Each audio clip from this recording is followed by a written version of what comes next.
Hello, everyone, and welcome to our webinar, Yoga and Meditation at the Library, Outreach and Inreach. I'm Susan McGuire, Booklist Senior Editor for Collection Management and Library Outreach. Before we begin, I'd like to go over some technical details. Excuse me. To resize the slides, look to the magnifying glass icons located to the left of the slides. There you can increase or decrease the size and select how you'd like the slides to appear.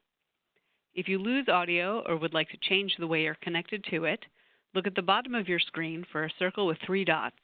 Clicking that icon will open a menu with an audio connection option. If you experience any issues during the webinar, click on the FAQ webinars in the drop-down menu at the top of your WebEx screen to view a PDF with answers to commonly asked webinar questions.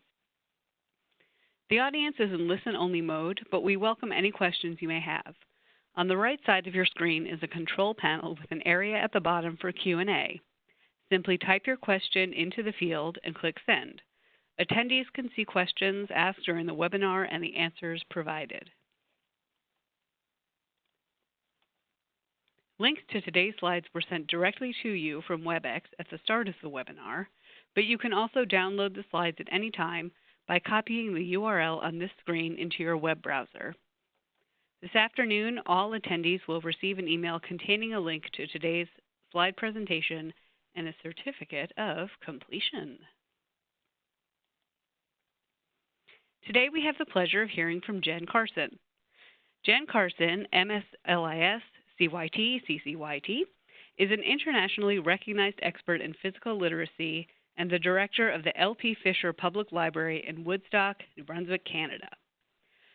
Carson is the author of Get Your Community Moving, Physical Literacy Programs for All Ages from ALA Editions 2018, and Yoga and Meditation at the Library, a practical guide for librarians from Rowman and Littlefield 2019, as well as numerous articles, book chapters, and webinars on the subject.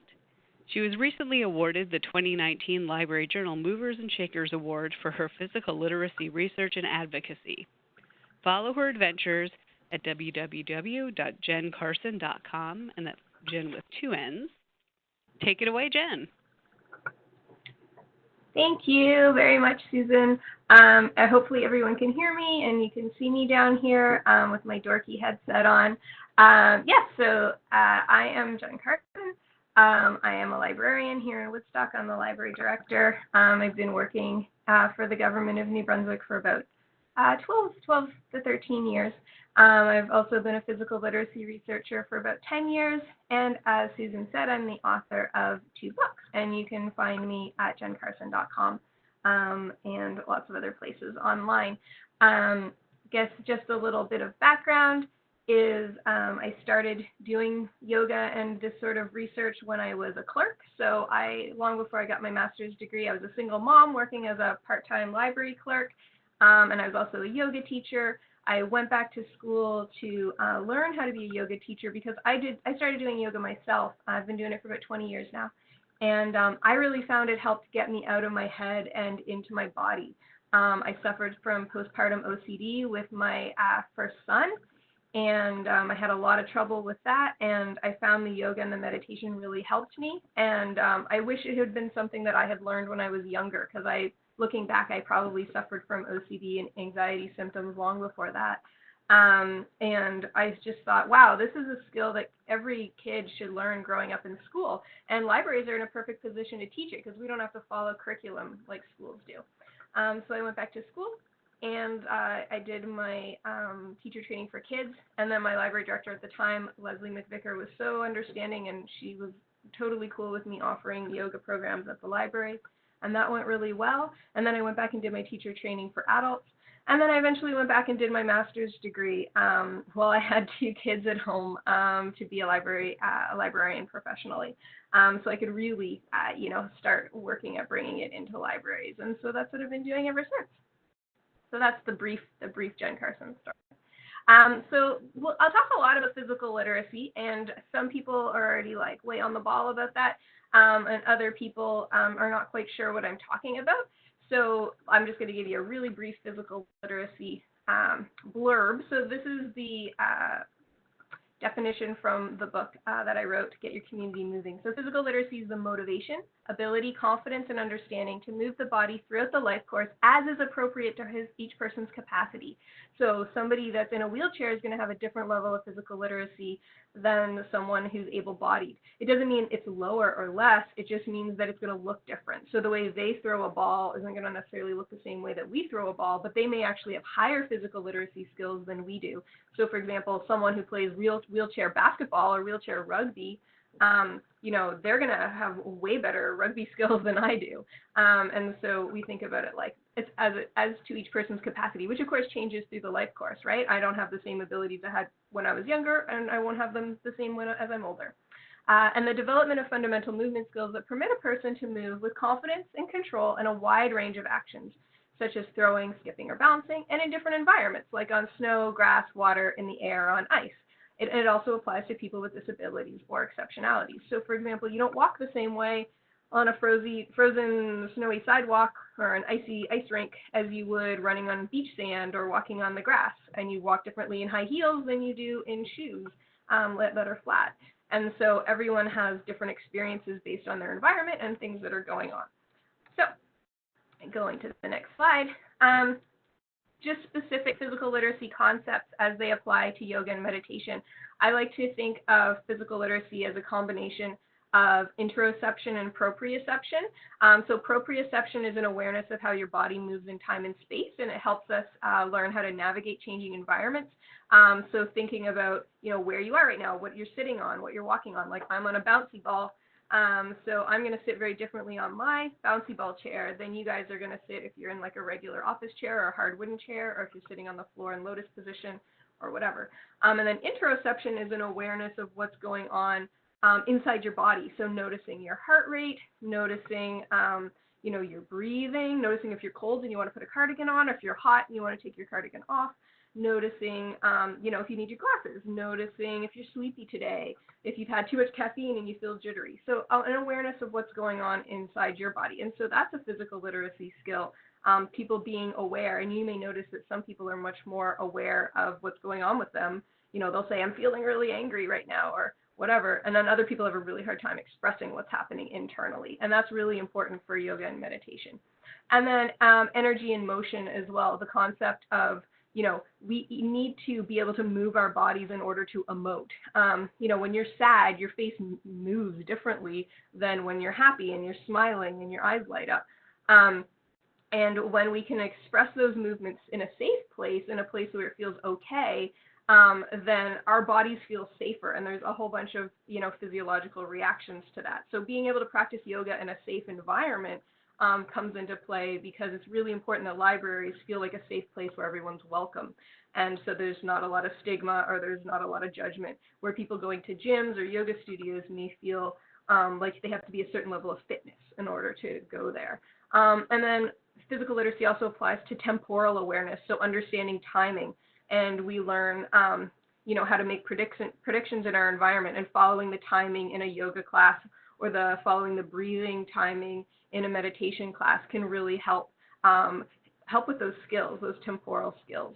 And then balance, our vestibular system, our inner ear, and all of that controls our balance and our posture. And having that really helps us to be able to stay upright and prevent falls, really important as we get older. Working on our feet and keeping lots of literal square footage in our feet, keeping all toes and all four corners of the feet planted on the floor.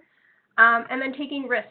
So when we push gently our boundaries, we get more uncomfortable with uncertainty, which is really important in our lives to be able to manage uncertainty. It's certainly in our political and economic and environmental climate right now. There's a lot of uncertainty, and I'm sure a lot of you, not just me, feel a lot of daily anxiety about what's going to happen with us, what's going to happen with our kids and our families. And so yoga and meditation are a good chance to be able to just sit with those uncomfortable feelings, and also practice trying to take little tiny risks in a controlled environment, and you get stronger by trying those out. So those are how some physical literacy concepts tie into yoga and meditation specifically. And you guys are welcome to ask me questions, but I would prefer, if you don't mind, wait to the end And I'm going to leave lots of time for Q&A at the end because I may answer some of your questions as we go along, but I really want to hear from you. And I'm sure you have lots of great input to add to this. I don't want to just talk at you the whole time. Okay, so let's start with the concept of mindfulness. And what is mindfulness? It's just being aware. It's being aware of what's happening, like I said, interoception, being aware that's what's happening with you inside, and then also being aware of what's happening in your outside environment. So I want to try a little exercise in mindfulness. And if you're like, whoa, I didn't know we were going to have to work, it's Friday afternoon, it's not hard. Okay, so I want you to just look around your environment with your eyes open. Just look around and see, like, hey, what's going on? Okay, so you can see the walls of your office, or maybe you see people in your library, or there's other people in the room with you. And then I want you to just kind of like zero in on the sounds you hear. Maybe there's traffic going by, or maybe your tummy's grumbling, you can hear that, or maybe there's people chatting, birds if you have an open window. Maybe just listen for the sounds that are happening in your environment. And then I also want you to think about the smells, and like if you can smell anything, maybe you have some flowers on your desk, or you've got a hot coffee or tea, or maybe your library smells really funky today. Maybe it's hot out and people are like, whew, or maybe it's you. Just notice like what's going on. Notice the different smells and things that are around you. And then bringing it in a little bit closer, I want you to notice your own body and where you're sitting, and like what kind of surface are you sitting on? Like, how does your body feel sitting on that surface? Like, so I'm on a squishy ball and I feel kind of rolly, but I also feel like I'm getting tired today and my shoulders are kind of hunching. And so I notice I'm feeling kind of lazy and, oh, my back maybe hurts a little bit or whatever. Just kind of notice what's going on with your body. And then maybe we'll close our eyes. And then I want you to just notice what's happening on the inside. Is your heart racing, or is it like pretty calm and chill? Are you taking kind of steady, even breaths, or are you kind of maybe holding your breath? Sometimes if we're concentrating, we do that. We hold our breath. So notice that. Notice if your tummy's grumbling. Notice if you're hungry, if you're kind of sleepy. Maybe you didn't sleep enough last night, or maybe you feel really good and rested. Maybe you feel a little jittery and you're like chomping at the bit to go home for the weekend. Maybe you feel kind of overwhelmed. Maybe you feel like, I don't have enough time to watch this webinar and do this thing, Jen. I've got other stuff to do. Just like notice what's going on, and then even bring it into like your thoughts and what's happening here with your thoughts. And like, are you telling yourself a story right now while I'm talking? Or are you just kind of sitting and being open and listening? One's not better than the other. It's just what's going on. And then open your eyes back up again. So that's all mindfulness is. It's just an awareness. It's just noticing what's happening. And you're not making any judgments about it. You're not saying, oh, I'm sitting on a hard wooden chair and that's bad. Or, oh, a mosquito's biting me and that's bad. Or, oh, I really want a donut and that makes me a bad person or whatever. Like, it's irrelevant. Don't put the judgment in it. Just notice it. This is what's happening. This is reality. We ground ourselves in reality. We feel our feet touching the floor. Or if they're not touching the floor, we feel how they're not. So that's an example of mindfulness. Now, what's meditation? Meditation is bringing it in and making it a concentrated exercise in mindfulness. So you're still doing the mindfulness, but now we're going to play a little game with it. So I want you guys to sit up nice and tall in your chairs or your bouncy balls, or if you're standing, while you're standing. And if you're sitting, I'd like you to put your feet flat on the floor and really feel your feet grounded on the floor. Okay? If you'd like to take your hands and put them on your knees, that's cool. I'd prefer, if you can do it, put your hand on your belly. Okay? So we're going to put it right here on our solar plexus. And here's the kicker. Try and put it on your belly without having a judgment about your belly. Just hang onto your belly. It's cool, okay? We're not going to talk about what we ate for lunch. We're just going to put our hand on our belly. And I want you to close your eyes if you can. If you don't want to, you can keep them open. And I want you to just inhale. And as you inhale, I want you to feel your belly go out. And as you exhale, I want you to pull your belly button in towards your spine. Okay. And now for some people, that's really hard to do. They want to breathe up here in their chest, okay? So now we're going to reverse it, because this is the way I want you to breathe. I want you to inhale, feel your belly go out. And then I want you to exhale and pull the belly button in. Pull that belly button right in towards the spine. Good. Inhale, the belly goes out and expands. And then exhale, the belly comes in. So don't breathe up here in the chest. I want you to just breathe down in the diaphragm. Inhale, belly goes out. And exhale, pull it in. So you have 5 lobes in your lungs. Keep breathing. You have 2 on the left side to make room for your heart. And 3 on the right side. Okay? And so we want to breathe in all 5 of those lobes. And a lot of us don't. We breathe right up in the top 2, which is the shallow sympathetic nervous system. And we want to get rid of that. We want to turn on our parasympathetic system, which gives us rest and digest. So as you're breathing like this, you may even feel your tummy grumbling, or you might like yawn and feel kind of sleepy. Good, that means it's working. So when we inhale, it gives us oxygen and energy, and it activates our sympathetic nervous system and floods us with adrenaline and all that stuff. And then as we exhale, we get the rest and digest and all the good cuddly hormones like dopamine and oxytocin and things like that, okay? So we want to make the exhale longer than the inhale. So you inhale and exhale. Make a nice long drawn out exhale. Good. Inhale, belly goes out. Exhale, belly comes in. Let's do a few more together. Inhale, belly goes out. Exhale, nice and long. Inhale and exhale. And inhale and exhale. One more. Inhale and exhale. And if you had your eyes closed, you can open your eyes. And so I just want you to notice how you're feeling after just doing that little tiny breathing meditation. So if you watch athletes, like Olympic athletes, before they're about to do something, they go, they take a bunch of really quick inhales. And the reason they do that is because it gives them a bunch of oxygen and it gives them a lot of adrenaline, okay? So when you want to have that, if you want to go into fight or flight, great. If you're being chased by a polar bear, go for it. But if you're just waiting in line at the grocery store or, waiting on somebody at the circulation desk, you want to be able to keep yourself calm. And so you want to let go of that air and make a nice long exhale, okay? And when you drop your breath down into the diaphragm like that, it signals to your body that everything's safe. There's no polar bears. But what happens in modern society is we get really used to breathing up here in the chest, and it turns us into fight or flight all the time. And so our adrenal glands get depleted, and we end up with all kinds of chronic health issues. We get depression and anxiety and fibromyalgia and all kinds of chronic pain stuff because our bodies feel like they're under attack all the time. And sometimes they even eventually end up attacking us ourselves. And so we want to retrain our bodies to know that it's okay and that it's safe. And so a great way to do that is by practicing meditation. And you don't have to do a breathing component with meditation. You can do a non-breathing meditation exercise. But I really find pulling the breath in gives people something to focus on.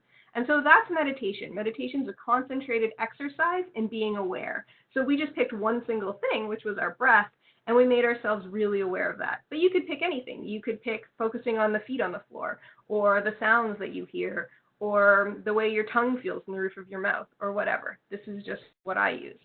So that's a little example of meditation. So we tried it. Good. Now yoga. Okay, so what's yoga? Yoga is a moving form of meditation. So if you're following along with me, we got our mindfulness, and our mindfulness is a concentrated form, and that makes meditation. Now, if we want to move around at the same time as we're doing that meditation, we have yoga. And so yoga, the traditional Sanskrit interpretation, means union or yoke. It brings together the body and the mind. It brings the human soul, or the essence of what we are, with the whole universe and makes us one. That's the idea, is that we're becoming one with whatever we are and in whatever environment that we're in.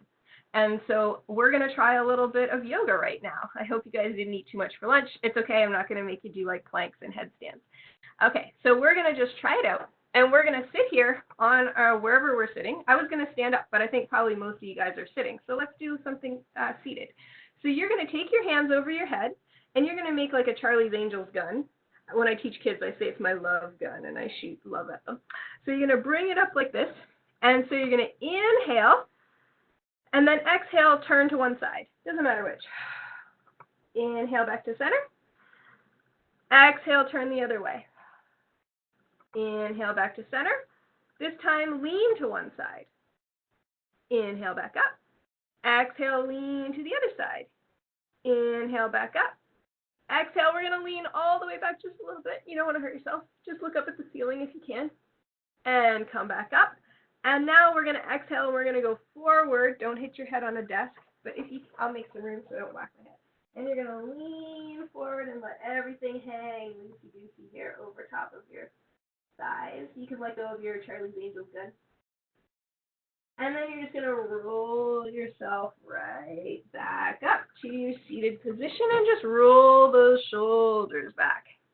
Yeah, so what we just did was the 6 essential movements of the spine. And you should try, if you can, do that all day. You want to try and get some twists in there. You want to move yourself from side to side, and you want to move back and forward because you have your spinal column, your cerebral spinal sheath that's got it's a myelin sheath that has cerebral spinal fluid in it, and it needs to move around all the time, and those nerves need to be stimulated. And so we don't do that a lot, right? We do a lot of forward bending. We lean over our phones or our tablets, and we lean over our keyboards, but that's about it. And then maybe we turn a little bit to like answer a phone or, you know, write something down, or reach across to our patron to get a book. That's about as much twisting as our spine gets in the day. We want to really work on opening, doing some open shoulders, open chest, get into your pec minor and major, and then do some good twists from side to side, and then do twists from the other side. So that's just like a little tiny bit of yoga that you can do right now at your desk. And, you know, put a little reminder on your phone. I'm going to take my 5-minute yoga break and do my 6 essential movements. And I have a handout at the end that has that, so you can remember it. And, you know, or put a little reminder on your phone or your desktop to do your little breathing exercise. You'll find it'll really make a difference in your day. And keep your shoulders pinned back. Don't get the librarian hunch where they go forward. So you have rhomboid muscles in between your scapula, your wing bones back here. You want to pull those back so your shoulders come down and away from your body. So if you noticed, we added that breathing component. So we inhaled, and then we exhaled, and then we inhaled, and then we exhaled. So we did the meditation and the mindfulness where we're paying attention to the breath, and we added movement with it. We added a stretch with it. And so that's all yoga is. It's a combination of the mindfulness and the meditation, the mind, and the body, and moving the body at the same time. And it greatly increases your physical literacy skills because you're learning interoception, what's going on inside your body, and you're learning proprioception, how to respond with your body in the environment. So that's why I love yoga, and I find it works really, really well. So who else is doing yoga in the library? This is a wonderful map put together by my friend Noah Lenstra, who I believe is in the audience. Yay, hi Noah. And Noah is a researcher, a doctor at the University of North Carolina in Greensboro. And he's created this survey of all different libraries and what they were doing as related to movement-based programming. And here's what he found of all the programs that were going on in North America that were yoga related. So look at all those beautiful red dots. So there's lots and lots of libraries that are offering yoga programs. So if you go to your administration and you say, I want to offer yoga at the library, and they're like, I don't know, that's just like a trend, or that's not a thing, or yeah, that's weird, or whatever their excuse is. You can show them this map, and I gave you the link to Noah's study there, the citation where you can find it. And we have evidence that this is really making a difference in so many people's lives. Of course, my books talk about that as well. But here, you can see you're not an outlier, okay? There's a lot of people that are really interested in doing this, and it's been working really well. I've been doing it for 10 years. So it's not like this is a flash in the pan, something that I tried for like a day and then decided to do a webinar about it, right? I've got lots of empirical evidence that it works. So yeah, and check out Noah's website as well, the Let's Move Libraries organization. I sit on the board for that, and there's all kinds of great information on there about movement-based programs in libraries. So what do we do? Like, how do we get started? So maybe you're already doing yoga programs in your libraries. Big high five. Maybe you're not. Maybe you have no idea where to start. You're like, I'm not a yoga teacher. I don't even know if I'm breathing properly, Jen, and I didn't even know I had 5 lobes in my lungs. What's happening? Okay, So here's how you get started. First, you're going to need to have support from your stakeholders, okay? So your library board, your administration. You also are going to have to get some buy-in from your staff, because if your staff don't want to promote it and they don't want to, it to happen, they're probably going to be cranky about it, okay? You don't want to have cranky staff. And so you also need to identify your audience. So depending on what kind of library that you're in, you're going to have a very different approach to teaching yoga. So if you're in a library that teaches, that's academic, so you're going to be very specific to a very certain kind of audience. If you're in a prison library, again, very specific kind of yoga to a very specific kind of audience. If you're in a public library like I am, then you're going to probably want to offer it to a much broader portion of the population. Maybe you want to do a family yoga program for kids and their parents, and maybe you want to do something for a senior population. Maybe you want an adult program. You have a little bit more flexibility.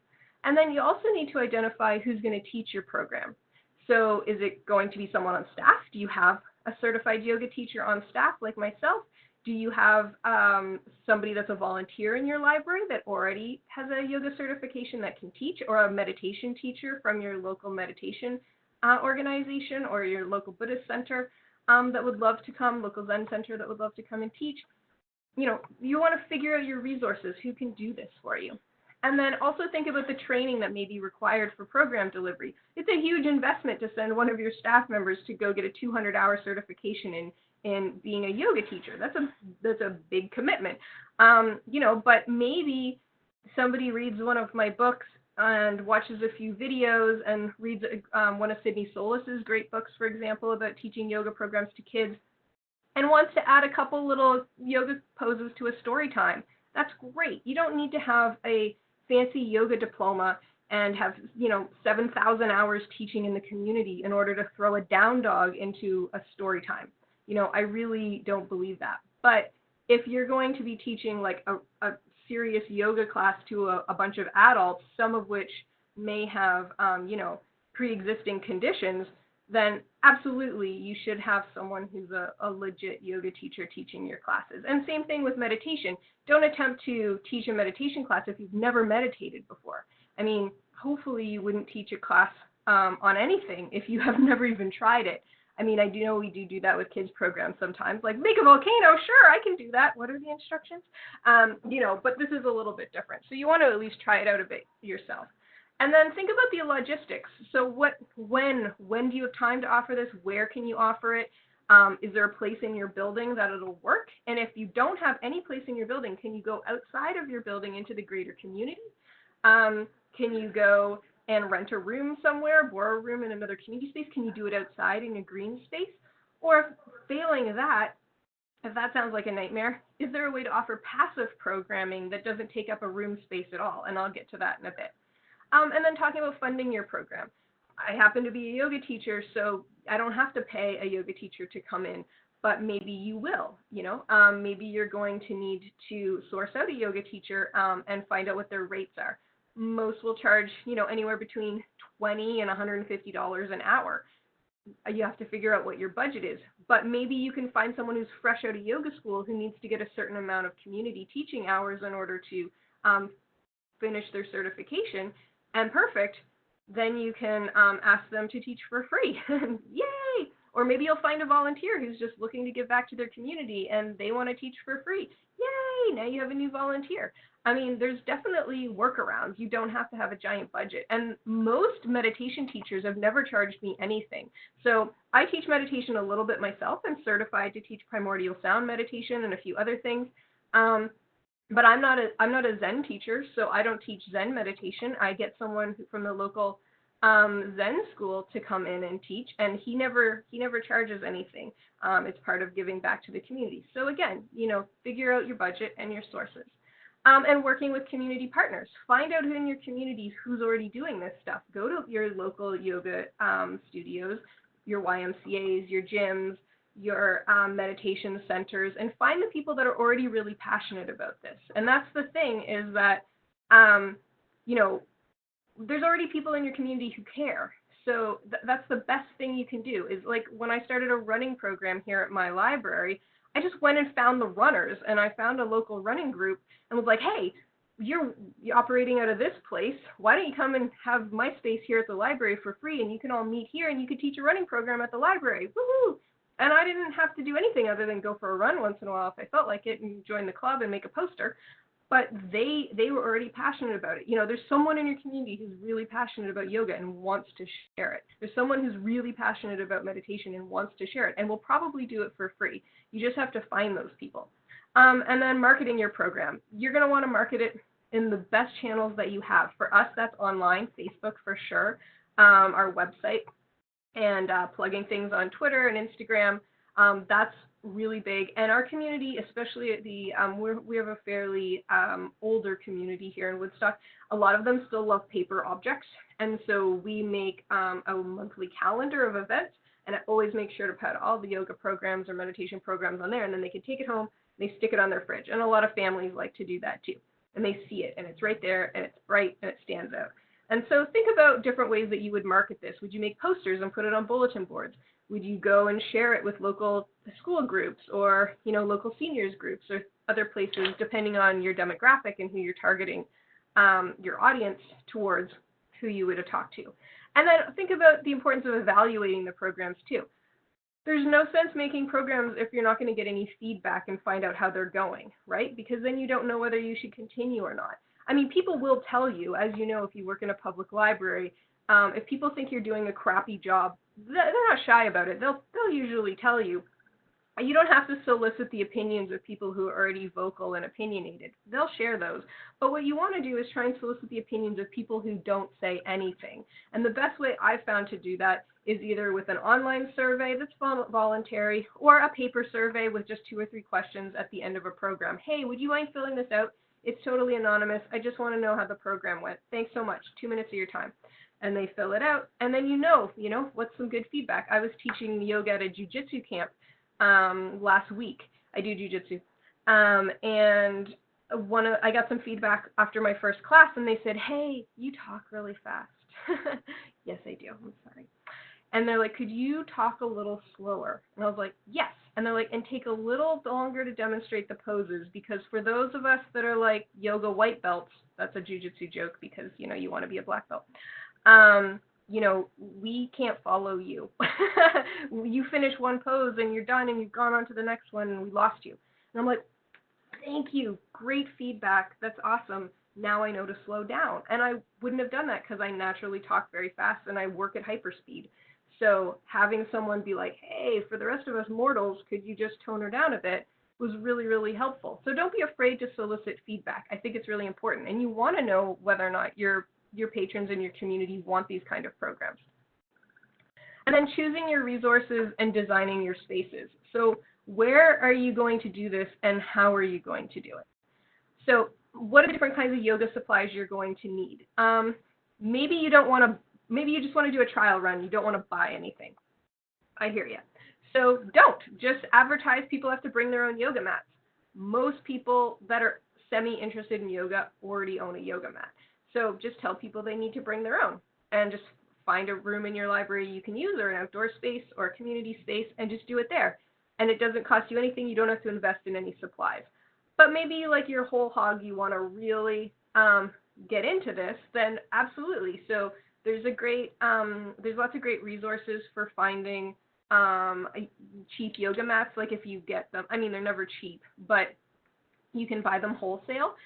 If you call Half Moon, which is a company out of Vancouver, Canada, but I believe they also sell to the States, and you tell them that you're a library, and you can even tell them I sent you, and that you wanted to open a wholesale account because you need to buy things at a discount. They will give you 40% off the price of all props just because you're a nonprofit offering yoga classes in the community. So don't be afraid to ask for discounts. Don't be afraid to say like, hey, we have limited budgets. We're a library. We're not a big fancy yoga studio in New York City. We need to get these as cheap as possible. And you will probably have much better luck than if you don't ask at all and just wait for sales. But though you can sometimes find lots of yoga studio supplies at discount chains and things like that. You may also want to buy straps. Straps are things, for stretching. They're a prop. And blocks. You can either get foam blocks or cork blocks.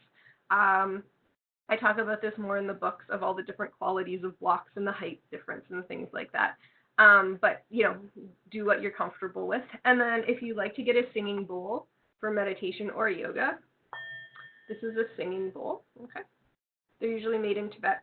And they're just a little metal bowl with a little wooden mallet, and they sound really pretty.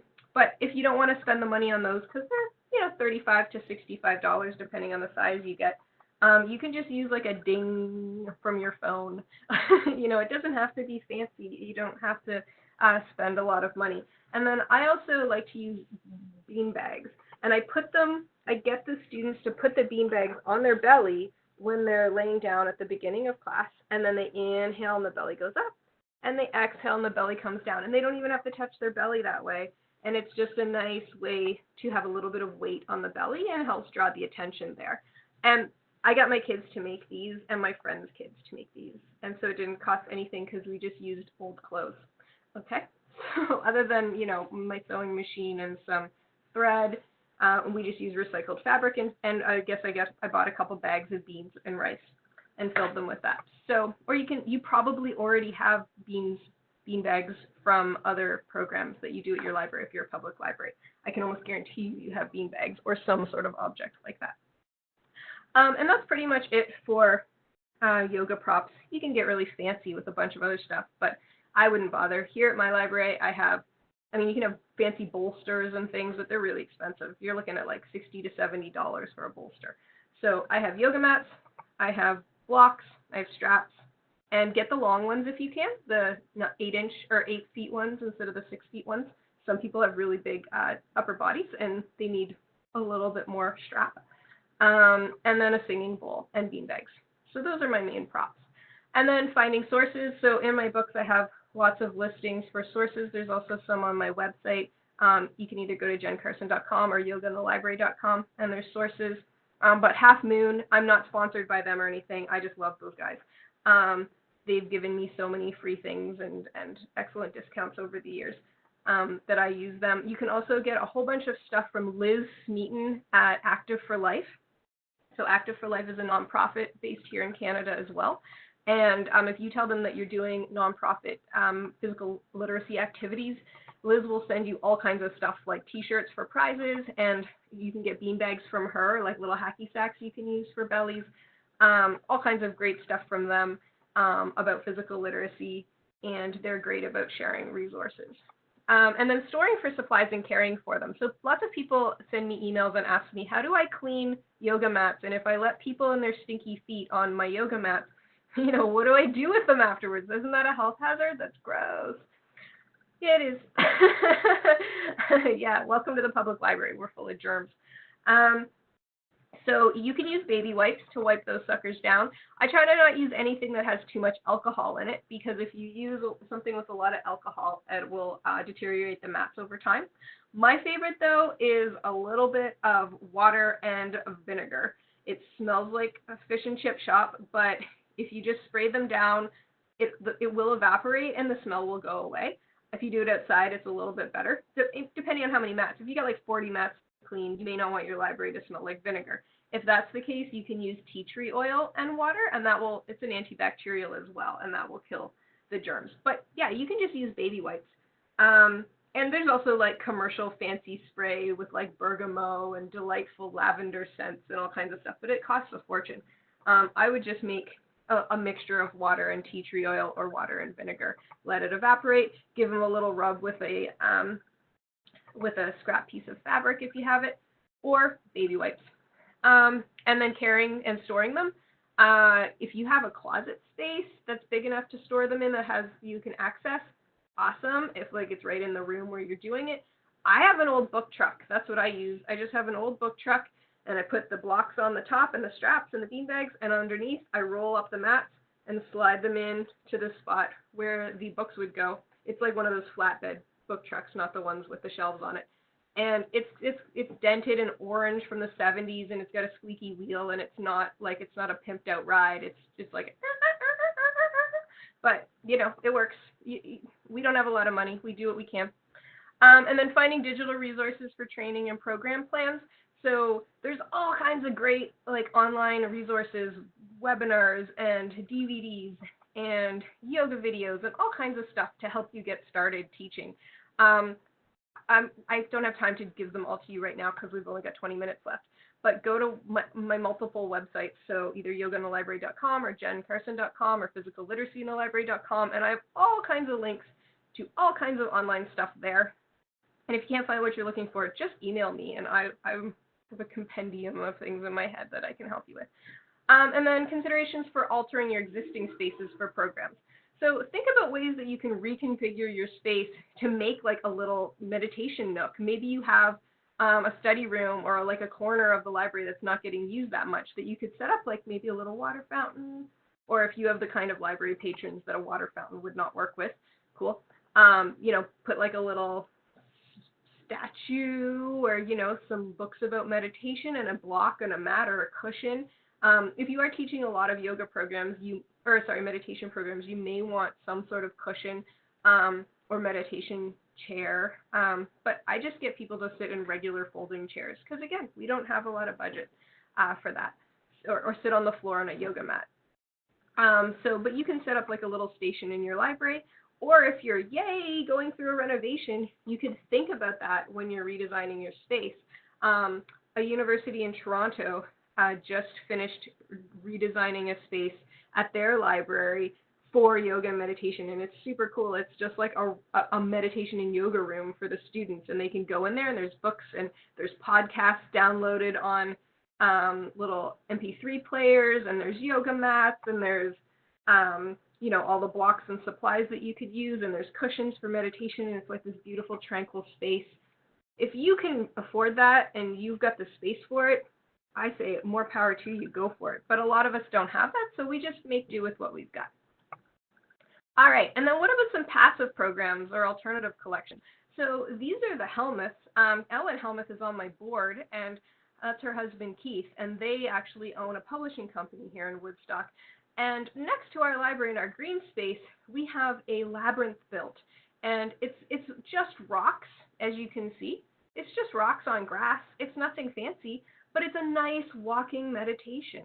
And Madeline Charney sent me a great photo that I used in my book of a mat. So there's canvas mats that you can buy that roll up. They're pretty expensive. They're like, $900. If you get a grant, a wellness grant or something, though, you could buy one. You could maybe even make one with canvas and paint. I don't know. That'd be fun. Like fun summer reading club project, get the kids painting a labyrinth. But you can actually roll these mats up and take them places or move them around your library and let people do some walking meditation.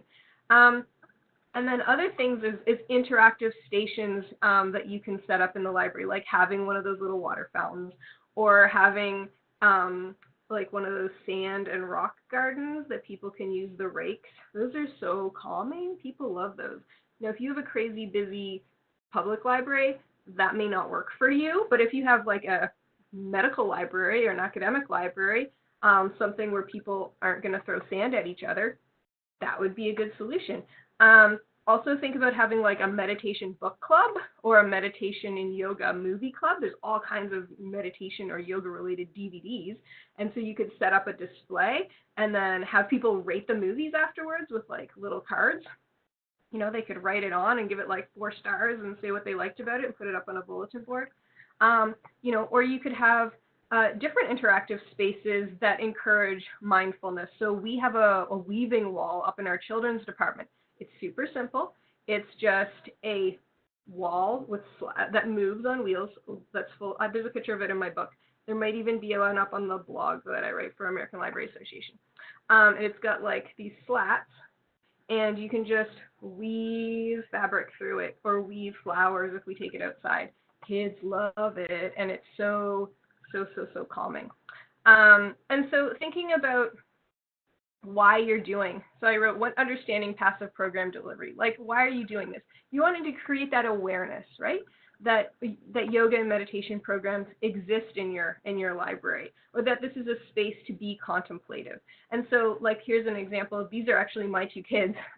They're up in our children's department reading a book that just happened to be out on display called I Am Yoga. And we just, made a little collection of yoga-related books, and that's just a little board book. And there's 3 in that series. I Am Peace, I Am Yoga, and I can't remember the other one. And just having them out encourages people to look at them and think differently, think about the topic. Another alternative collection that I carry here is cards. So I've got different card decks. So this one's Be Mindful. It's a card deck for teens. I have the ABC of Yoga for Kids card deck, Mindful Kids card deck, and then Mindful Games and Activity cards. So you can buy these and use them as program ideas. They're awesome program ideas. Or you can do what I do and just buy them and leave them out in the library and let people play with them. Will they get ruined or stolen? Absolutely. But at $15 a pop for like 60 cards, I think it's worth it. I think it's great that people can use them, because what you'll discover is you'll see a dad and his daughter up in the children's department like, look, Dad, try this. And he's trying to do some sort of eagle pose, and he's falling over and they're laughing together. And they're not at a yoga class. You didn't have to do anything. You didn't have to organize anything. You just put it out and encouraged people to play with it. And likewise with those labyrinths, if you have one, you can just put a sign and say, please enjoy our labyrinth, whether it's an indoor one or an outdoor one. Or if you have a little yoga mat set up in a corner or in a study room and say, this is our yoga space, please come and try it, enjoy it. And then I also have these other card decks. They're great. This one's called How Am I Feeling? Conversation cards. So this is a great way to introduce mindfulness and meditation into storytime programs with kids. So How Am I Feeling? Conversation cards. And they develop emotional literacy. And then I Heard Your Feelings conversation cards. This one's like a little bit more advanced. So these ones are just pictures of different fruits and vegetables that are super cute. So like here's one of this kiwi making a funny face. And it says, did this kiwi hear a joke or a baby crying? And so the kids have to try and figure out, is he laughing or is he upset? I think he's laughing. And then it says, what makes you laugh? And then you have a conversation about it. And then these ones are a little bit trickier. They're better for older kids. And it's a, a little pictorial story. And it'll say like, why do you think the kitten's upset? Is that a good reason? What's the cat feeling?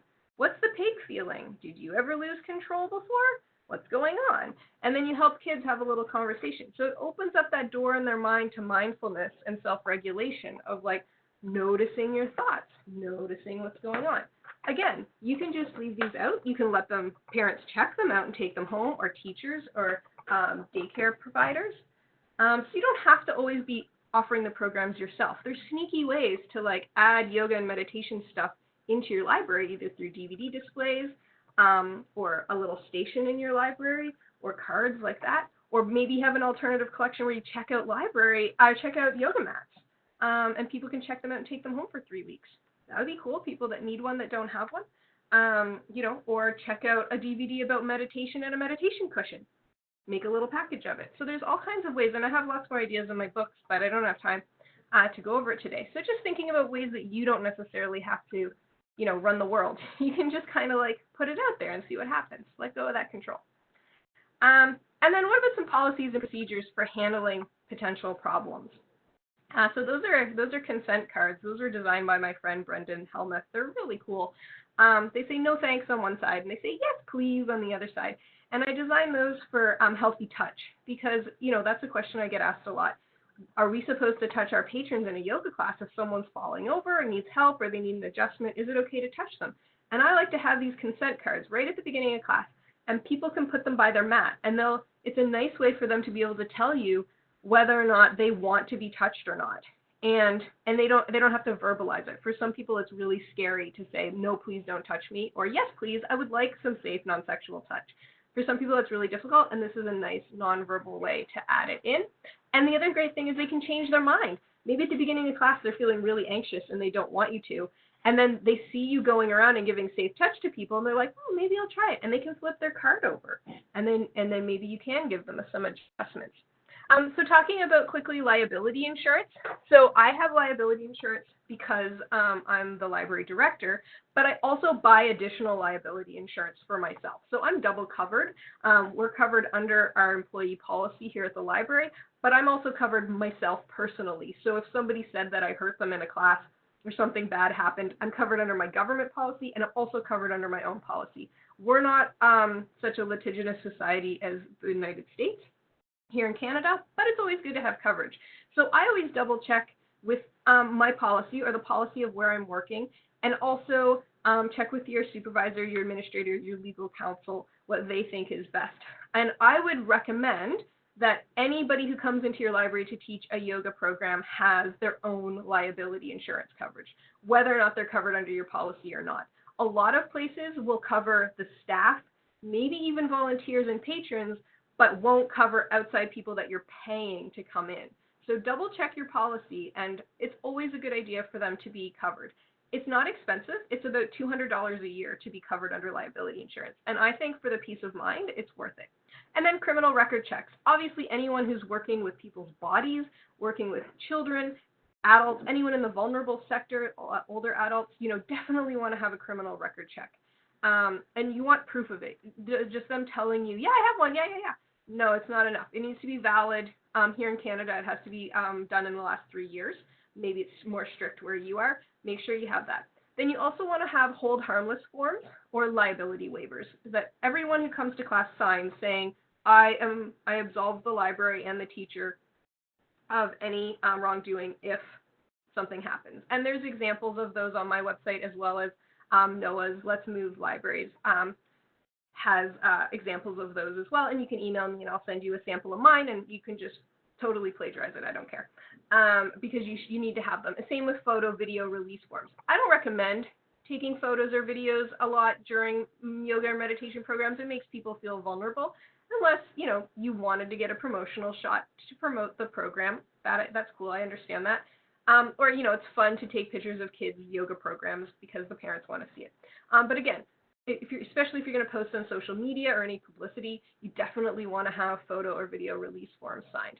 Touch and consent, I touched on that, pun, earlier about the consent cards. So always clear it with anybody before you touch them and that you have their full consent. Then the religion issue. So depending on where you live and what your clientele is like, some people may give you the whole, yoga's a religion.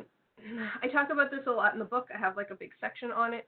But yoga is used by many different religions, such as the Hindu religion or Buddhism, in order to prepare the body for meditation. So the yoga, the asanas, the physical asanas, the stretches themselves were used for 2,000 years to get the body prepared to be able to sit for long periods of contemplation. Whether those periods of contemplation contained some element of religiosity or not, it depends on what they were used for. But yoga itself isn't a religion. And so if I get any flack from people about that, that's just what I tell them. And I'm like, you know what? We have all kinds of books about yoga at the library. Feel free to check one out, and maybe, you can educate yourself about that subject. Or come to one of my classes, and you'll see it's a very not religious practice. It's the way I teach is very grounded in science. So again, if you have issues with that, please email me. I'm more than happy to talk to you about it. And then teaching what you know, okay? So don't teach handstands if you don't know how to do handstands. Don't go in and pretend, that you have tons and tons of experience about something that you don't. If you're not a yoga teacher, tell them, I'm not a yoga teacher. I just wanted to add a few little yoga poses to story time today. And just tell the parents, like, we're going to do a little bit of yoga. Cool, okay? And just admit who you are, because there's nothing worse than somebody standing up and, pretending that they know something that they don't know. And we all do it. Every single one of us is guilty of, being ignorant at times. We say something because we heard it somewhere, or we learned something, and we're regurgitating it, and it's inaccurate. Please give feedback. Have people help you to not be like that. But don't, because that's when the ego gets involved, right? So when you really, really believe you know something, and then someone informs you that maybe your knowledge isn't quite so pure, and then you're like, oh, great, okay, thank you for enlightening me, and then you learn more about the subject, great.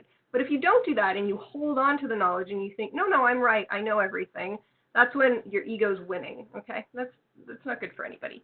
Accidents. What happens when accidents happen? It can happen. I would make sure that you have lots of liability waivers signed and also incident report forms handy. You're going to want to fill those out. You're going to want to report it to your supervisor. And you want to take care of the person. That's the most important thing. Don't worry about the paperwork. Take care of the person. Make sure they're safe. Make sure they haven't felt left. Something happens. Obviously, if you need to call 911, someone's having a heart attack in class, God forbid, it's never happened, but, make sure that you stay with the person. And then after that, then fill out your paperwork immediately afterwards. If you have an EFAP program, an employee assistance program for counseling, and you need to do all that kind of stuff, yes.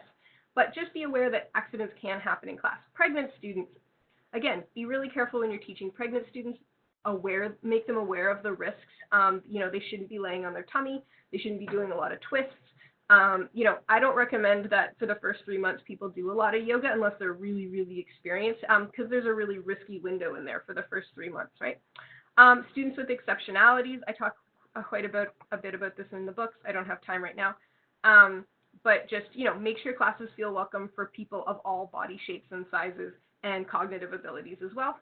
Dress codes, think about what you're wearing and how you want to present yourself. People will show up to yoga wearing all kinds of things. Be prepared. You're going to see a lot of bums and boobs and thongs and all sorts of stuff, or really restrictive clothing, depending on what their culture dictates they wear. And so you just kind of got to flow with it. And also, wear comfortable but not necessarily terribly revealing clothing yourself to maintain still like a professional image, right, while you're in class. And then resisting the urge to enlighten. Okay, people will come to you and they'll treat you like a doctor or a guru, and they have all these questions and they think that you have the answers for everything because you're a yoga teacher. And don't buy into that ego trip. Just be like, no, I'm just a yoga teacher. I'll do the best that I can. Like I say, I'm just a librarian. I'll try and find the facts for you, but I am just human. Okay, so Inreach. Make sure that you also offer these programs for your staff and volunteers as well. I did a survey when I was working for the York Library region, and I found that with just 15 minutes of yoga that I was doing a week with the staff, I got 100% more focus. So the staff were 100% more focused on what they were doing, as well as feeling more connected, more grounded, more energy, and they were also more mindful. And so there's a link here for a little self-care webinar you can do with your staff that I created, or just do it for yourself. So it's really important to take care of our body. I have a link on my website that you can download this PDF and share it with your staff. Sorry that you're stuck with my mug.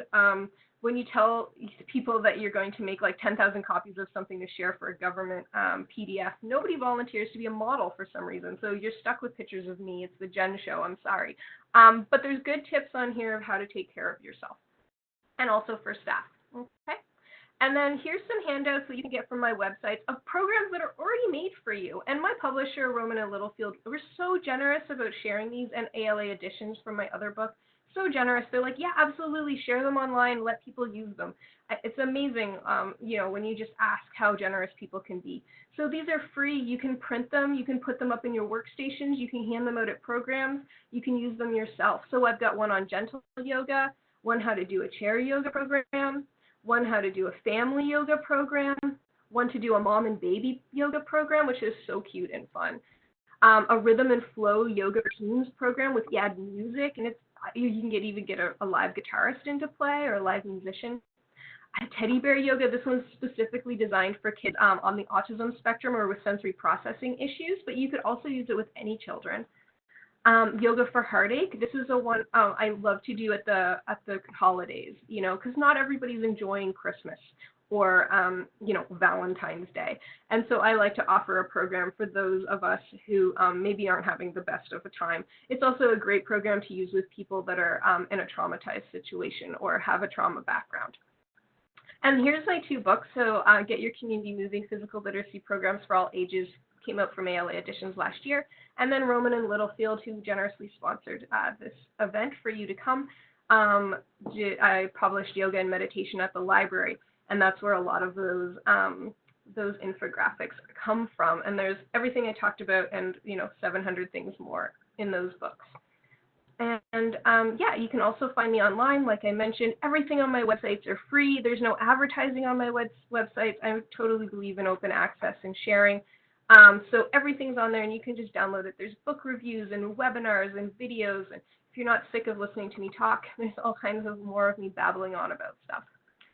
And then Yoga in the Library as well is a great resource. There's tons of books on there. I've been working on that for many years, and there's all kinds of book reviews. So if you're wanting to add books to your collection that are yoga or meditation or mindfulness related, there's all kinds on there.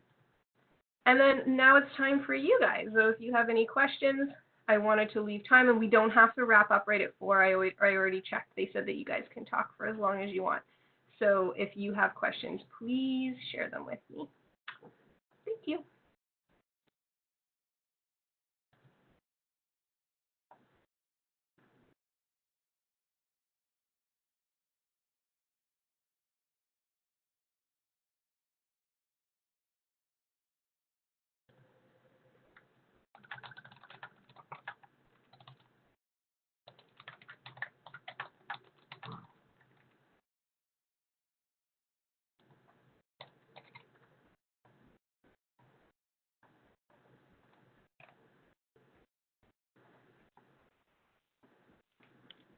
Thank you so much, Jen. That was amazing. I'm just, this is Susan again. I'm just jumping in to say I was watching the Q&A box as you were talking, and I think most of the questions you answered. I saw one about insurance and about disclaimers, and you talked about that. And you addressed the religion issue that somebody asked about. Mostly just people seem to be really psyched and have desk shifts to get to. But somebody said they're excited to use this for their sensory story time, so that's really exciting to hear. So if anybody else has any questions that weren't answered or that you want more info on. Yeah, sorry. The question box for me is like really tiny to try and scroll through, so it's hard for me to see. Super amazing and insightful. Thanks. And also it kind of moves fast. It moves really fast. Yeah, you guys are lightning typers. So here's one. Is there I just do I limit class size? Sorry. Oh, yeah. Do I limit class size? I just do based on the space. So depending on where I'm doing the space, I have an activity room that can only fit about 20 mats. So for that, it can only fit 20 people. That's it, max capacity. Now upstairs in the top of my library, I open up the main foyer of the library every Saturday morning, and I bring a guitarist in, and we spill out into the stacks, and we go everywhere because I just talk through it, and people might not need to be able to see me for it. And as long as I'm within fire code, I've had 40 people packed up in there. So. And if you're doing an outside program, woo, as many people as you want. But yeah, it's totally up to your space. Absolutely. Work with what you got and how many mats you have. Like I provide mats in my library, but once I run out, I'm like, well, you're going to have to bring your own. So, or chairs if you're doing chair yoga with seniors. Sorry, what was the other question you were going to ask? I interrupted. No, that's fine. I mean, that's you also answered a good question, so that's allowed. Is there a particular time of day that you found works best for these programs? Yeah, anything before noon works really well with young children because they often nap in the afternoon, or parents have to do school pickups with older children and things like that. So like a 10 or 10:30 time slot works really well with like a preschool group. But I also do an after-school program for after-school kids, and that works really well. Saturdays seem to be like a Saturday morning is a nice rhythm and flow kind of a vinyasa class or a meditation class. If you're looking more to target seniors during the day, during the week is fine. And then evening classes for working adults, especially if you want to target, your 20 or 30 somethings to come in, like a Tuesday or a Thursday night, maybe not Friday night, but a Tuesday or Thursday night is a great time to get people into the library if you're open, or a Wednesday night or whatever, like a weekday night. But yeah, play around with it. Try it a few times, and if that time doesn't work, don't give up. Don't assume nobody likes yoga. Try a different time. And that's why it's so important to offer feedback too, right? Put it out on Facebook too. Do a poll. When's a good time if we were going to offer a yoga class you'd like to come, and give people options. Oh, someone wrote, did you obtain grants? Absolutely. Yeah, free money. I don't do everything just on my little tiny budget. So I apply through wellness grants. We have a wellness network here in New Brunswick in Canada. that anything that's wellness related you can get grants for. I've solicited donations at my library, so I have a local yoga studio actually bought all of their owner actually bought all of our yoga blocks for us. And people say like, well, how do you work with yoga studios? Aren't you taking business away from them? No, I am really, really mindful of that. I go and I talk to the yoga studios and I'm like, what's your schedule? When are you guys teaching? And I try to teach at different hours from when they're teaching, especially like if I'm doing like an adult class that may take away from their adult classes. I try to always do it at a different time from when they're, and I always, when they're teaching, and I always plug their studios. Like, hey, if you really liked this class, whoa, absolutely, you should try out this studio, and I know this teacher here, and I'm always like sending them out to the community to get more yoga, because it's not a pie, and like, there's only a certain amount of pieces of pie to go around. When you share stuff in a community and you involve everyone wants to help out, and the more people doing yoga, the more people who aren't stressed out all the time. Woo! The more people doing meditation, the more people who are in control of their emotions and aren't jerks. Woo! This all benefits, and once you learn how to do yoga and meditation, you want to talk about it and teach other people. And so for me, it just grows, and it's not taking away from anything. Oh, cat yoga. Whoa, I love it. Yes, we're working on doing goat yoga, and not in the library because I can't get away with it with our regulations, but there's like a yoga teacher in my town that's doing goat yoga as a fundraiser. So if you can get away with cat yoga in your library, absolutely do it, for sure. I love it. Any other questions? Are any of your handouts appropriate for non-teacher? Yes, absolutely. Yeah. I mean, know your audience. If you're teaching to like a bunch of people that have all kinds of medical issues, danger, no, don't do that. And you don't have liability insurance, danger, no way. But if you want to try it out on your staff, have a staff development day and be like, we're all going to muddle through this worksheet together and stretch awkwardly together, and you'll have some laughs and it'll be really funny. And try it out. And then maybe, do it a few more times, get your feet wet, and, maybe offer it to a group of adults that that come in. Maybe you have a knitting group. Hey, knitters are great to do yoga with. They're all punched up. Go into your knitting group and do a little yoga and meditation program with them. But this is a secret that most people that work in yoga and meditation fields won't tell you. There is no proper overarching body to certify people for yoga. There's Yoga Alliance, which is a self-registering program, which I don't even belong to, even though I've been a yoga teacher for 12 years, because I refuse to pay money for something that's not really a governing body, and is basically just a money grab. I didn't say that out loud. I just insulted 7 million people. But yeah, anybody can hang up a shingle and say, I'm a yoga teacher with absolutely no training. Do I think you should have training? Yes. Do I think it will benefit your own life immensely? Yes. There's no bad can come out of doing a proper yoga teacher training and going out to the community and sharing it. But that said, do you need to have a yoga teacher training in order to do a few stretches with your staff or to add it into another program? No, I don't think so. A lot of people would disagree with me, but I've been doing this for a decade, and I haven't had any issues. I've never seen that happen. I think it's helpful. So kind of going off that teacher question, there was a question, somebody was thinking about doing a staff program, and they wanted to know what you thought about using like a yoga video from the collection or like something from YouTube as the leader instead of a person leading. Yeah, absolutely, for sure. So the one that I shared, there's a webinar that I shared with you, but if you also find me on YouTube, just Jen Carson Yoga or whatever on YouTube, if you do just Jen Carson, you'll get like a serial killer's daughter. But just do Jen Carson Yoga in a search on YouTube and you'll find me. And there's a video that I made that's for librarians or library support staff, and it's all different exercises you can do at your desk or in the stacks. And there's like stretches for your pecs, and there's eye stretches to relieve eye strain. And it's like 12 or 15 minutes. It's not very long, and you can sit your staff down and they can do that along with me. Or there's handouts on my website. I didn't put it up on the slides, but it's called De-Stress at Your Desk. I don't know if I have one here. It's super popular, and I have a French one. Oh, no, there's the English one. De-Stress at Your Desk. It looks like this, and you can find that on my website. It's free. Print it off. and you can hang it up in your workstation, and it's all yoga poses you can do to de-stress at your desk. And it's based and so on all those posters, all the posters that we saw are all on your website also. Yeah, and they're all Jen free. with two and N's, also Carson. in the books. Yeah, JennCarson.com, and they're also in my books. So I have to say that Roman and Littlefield made a beautiful book. You know, you should buy it for your collection, but I'm just saying it's in there as well. So it's all in one place. So let me close up with one more question, and then we'll let people go. And we'll make sure, Jen, that you get all these questions, and you'll be able to respond to people if they haven't gotten their questions answered yet.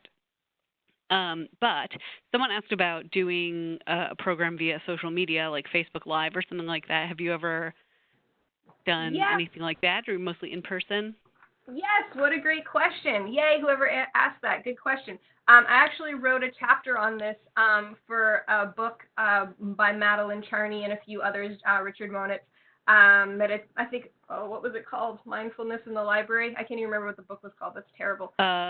Recipes for Mindfulness. Recipes for Mindfulness. And my chapter was on digital ways to promote yoga and meditation programs in libraries, and actually wrote a program in there about how to offer an online meditation program using like a conferencing webinar setup like we have right now, and how you can offer that in your library to people that maybe can't get into the library or that are more comfortable doing it from home. And I had a bunch of other ideas in there too. So yeah, look for the Recipe for Mindfulness book. I'll see if I can find it here. I should really know and that. I think that's an ALA edition title. Yeah, so it's Recipes for Mindfulness in your library. Yeah. From ALA edition. Which, I got it, if you want me to put the link. Oh, yeah, go ahead. I don't know if it's going to let me. It's being weird. Oh. All attendees. Did you guys see it? Can you see that? ALA.org content recipes. Let me try it in the. We're having a competition right now to see who's better at links. I did it in the Q&A and in the chat, so we'll see. Okay. We'll find it. And you're librarians. I know you can find it. Just Google recipes for mindfulness. I saw someone. Are kids under 18 allowed to sign their own liability waivers? No. In Canada, it's 16. In Canada, it's 16. I try to avoid that. If you can get a parent or guardian to sign, it's always better. Especially anything where you're touching people's bodies. Definitely get a parent or guardian to sign. But in Canada, it is 16. So check with legal counsel what they say. But I would strongly caution against getting kids to sign their own liability waivers, especially if they're under the age of 16. That's an important legal one, so I want to make sure to answer that. Yeah, good advice. And not as fun as your other advice, but that's the advice we're going to wrap it up on. So thank you so much, Jen. And we're going to say goodbye to this amazing baby. Bye, baby. Bye, we love you. So cute. All right, so thank you, Jen. And again, this is the book that she was referring to from Roman and Littlefield, Yoga and Meditation at the Library. Hooray. There it is on 2 screens. All right, so this afternoon, all attendees will receive an email containing a link to today's slide presentations and certificate of completion. You'll also receive a notice when the video archive of today's webinar is posted at booklistonline.com/webinars. Please visit that same URL to learn more about Booklist webinars, view an archive of past webinars, or register for our upcoming webinars, like the one you see here. And if you haven't already, be sure to check out the Booklist Reader, where Booklist contributors are posting daily about all things books and library land. Booklist has a digital edition of the magazine, which you can connect to your subscription online. This format pairs the page-by-page reading experience of print with the convenience of online access, and it's included free with all Booklist subscriptions. Not yet a subscriber? Don't worry. Take advantage of this special webinar offer to get print, online, digital, and archive access to Booklist for only $99. Thank you for joining us for today's webinar. One more thank you to our panelists, Jen Carson, as well as our sponsor, Roman and Littlefield. And this concludes today's webinar.